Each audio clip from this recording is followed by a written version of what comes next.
जब भारत और चाइना दोनों रशिया से भारी मात्रा में तेल खरीद रहे हैं तो अमेरिका सिर्फ भारत पर क्यों सख्ती दिखाता है और चाइना पर खामोश रहता है। नमस्कार, मैं छवि आपका स्वागत करती हूं द इंडिया मूव्स पे।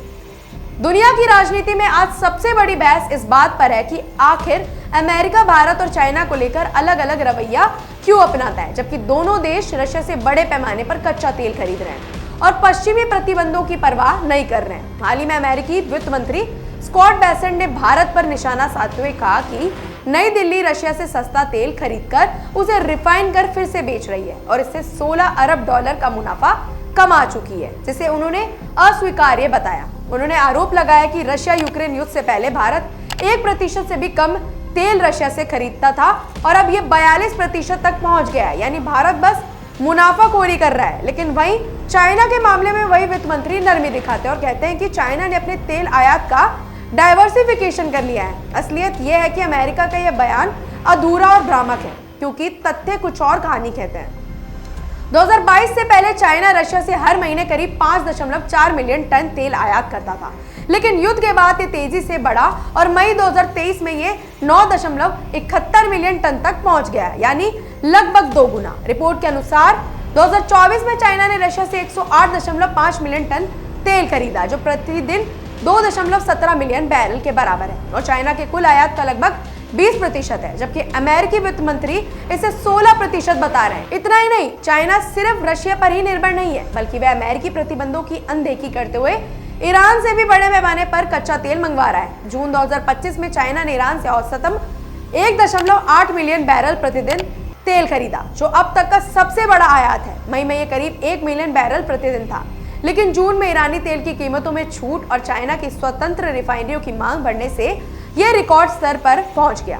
चाइना इस तेल को डार्क फ्लीट टैंकरों के जरिए आयात करता है, जो ट्रांसपोंडर बंद करके चलते हैं और अक्सर इसे मलेशिया या अन्य देशों से आने वाला दिखाया जाता है ताकि अमेरिकी प्रतिबंधों से बचा जा सके। यही वजह है कि 2023 में मलेशिया से चाइना के तेल आयात में 54% की वृद्धि हुई, जबकि हकीकत में वह ईरानी तेल था। दिलचस्प यह है कि चाइना कस्टम डेटा 2022 के बाद से ईरान से आयात का कोई जिक्र ही नहीं करता, ताकि प्रतिबंधों को औपचारिक रूप से चुनौती ना मिले। यानी एक तरफ चाइना रशिया और ईरान दोनों से रिकॉर्ड तेल मंगवा रहा है और दूसरी तरफ अमेरिका इस पर चुप्पी साधे हुए है। वहीं भारत के मामले में अमेरिका सख्त भाषा का इस्तेमाल करता है और लगातार टैरिफ लगाने और प्रतिबंधों को धमकी देता है। हाल ही में ट्रंप प्रशासन ने भारत पर 50% टैरिफ लगाया और रशिया से तेल खरीद पर 25% टैरिफ लगाने की घोषणा की है, जो 27 अगस्त से लागू होगा।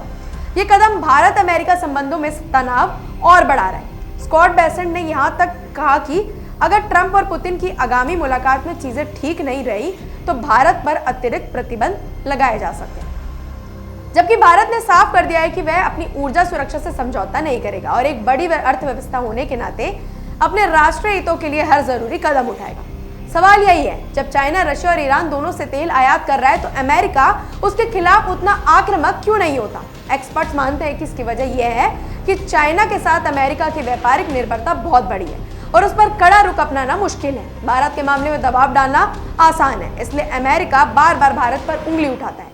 हकीकत यह है कि 2025 में चाइना रशिया और ईरान दोनों के सबसे बड़ा तेल खरीदार बना हुआ है और उसके आयात युद्ध से पहले ही तुलना में कई गुना बढ़ चुके हैं। इसके बावजूद अमेरिका चाइना को विविधीकरण का नाम देकर बचा लेता है और भारत को मुनाफाखोर कहकर निशाना बनाता है। यह पूरा घटनाक्रम साफ दिखाता है कि अंतर्राष्ट्रीय राजनीति में दोहरे मापदंड किस तरह काम करते हैं और ऊर्जा सुरक्षा कैसे भू राजनीतिक हथियार बन जाती है। भारत पर दबाव डालकर अमेरिका ये संदेश देना चाहता है कि वह रशिया के खिलाफ अपने प्रतिबंधों को सार्वभौमिक मानता है, लेकिन चाइना को देखकर उसकी वास्तविक सीमाएं उजागर हो जाती है। यही वजह है कि आज की दुनिया में भारत और चाइना दोनों अपने अपने तरीके से ऊर्जा जरूरतों को पूरा कर रहे हैं। फर्क सिर्फ इतना है कि चाइना पर अमेरिका की चुप्पी और भारत पर उसकी सख्ती उसकी रणनीति और दोहरे रवैये की सबसे बड़ी पहचान है। ऐसी अपडेट्स के लिए जुड़े रहिए हमारे चैनल द इंडिया मूव्स के साथ।